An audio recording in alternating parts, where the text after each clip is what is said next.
Samudrayaan project. So రీసెంట్గా మనం చూసాము డైవింగ్ ఏదైతే మనకి ఆక్వానాట్స్. సో బేసిక్గా ఆస్ట్రోనాట్స్ అనేవాళ్ళు స్పేస్లో ఎక్స్ప్లోరేషన్ చేస్తే ఆక్వానాట్స్ ఎవరైతే ఉన్నారో వాళ్ళు సముద్ర అడుగు భాగాన బేసిక్గా వెళ్ళి రీసెర్చ్ చేయడం జరుగుతుంది. పాలీమెటాలిక్ నోడ్స్ ఏవైతే ఉంటాయో, పాలీమెటాలిక్ నోడుల్స్ ఏవైతే ఉంటాయో వాటిపైన. సో సముద్ర అడుగు భాగాన రీసెర్చ్ చేసే వాళ్ళని ఆక్వానాట్స్ అంటారు.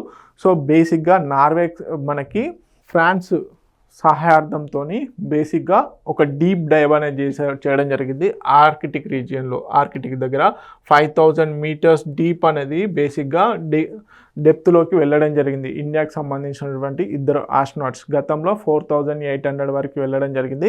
సో ఇది ఏదైతే రాబోయే కాలంలో మచ్చా 6000 ప్రాజెక్ట్ ఏదైతే ఉందో దానికి ఒక రకంగా బూస్టింగ్ లాగా పనిచేయడం జరుగుతుంది. Okay, India's deep ocean mission ఏదైతే ఉందో ఎక్స్ప్లోరేషన్, మనకి offshore exploration, deep sea exploration చాలా ఇంపార్టెంట్ ఇండియాస్ డీప్ ఓషన్ మిషన్లో. ఎందుకు?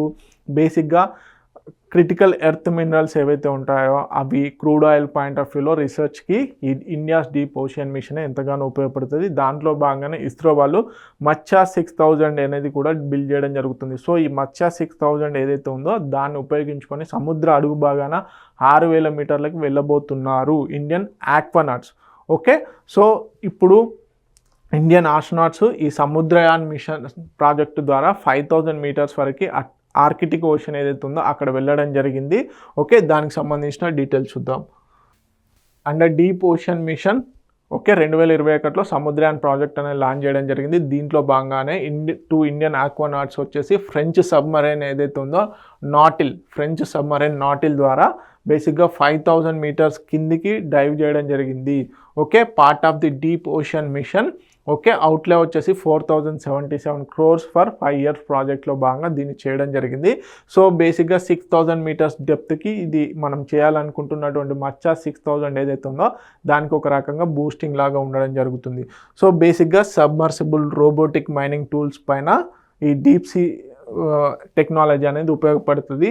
ఓకే, అదేవిధంగా పాలీమెటాలిక్ నోడిల్స్ ఏవైతే ఉన్నాయో మనకు ఆల్రెడీ ఇంటర్నేషనల్ సీబెడ్ అథారిటీ ఏదైతే ఉందో అది 2 lakh square kilometers వరకు 2 lakh square kilometers ఏదైతే ఏరియా ఉందో అది ఇండియన్ ఓషన్లో ఉన్నటువంటి ఏరియాను పాలీమెటాలిక్ నోడిల్స్ ఏవైతే ఉన్నాయో వాటి కోసము ఇండియాకి పర్మిషన్ ఇవ్వడం జరిగింది. సో ఆ ఇచ్చినటువంటి పర్మిషన్ యూజ్ చేసుకోవాలి కాబట్టి ఇప్పుడు మచ్చా 6000 మిషన్ అదేవిధంగా డీప్ ఓషన్ మిషన్స్ ద్వారా దాన్ని అచీవ్ చేయాలనుకుంటున్నారు.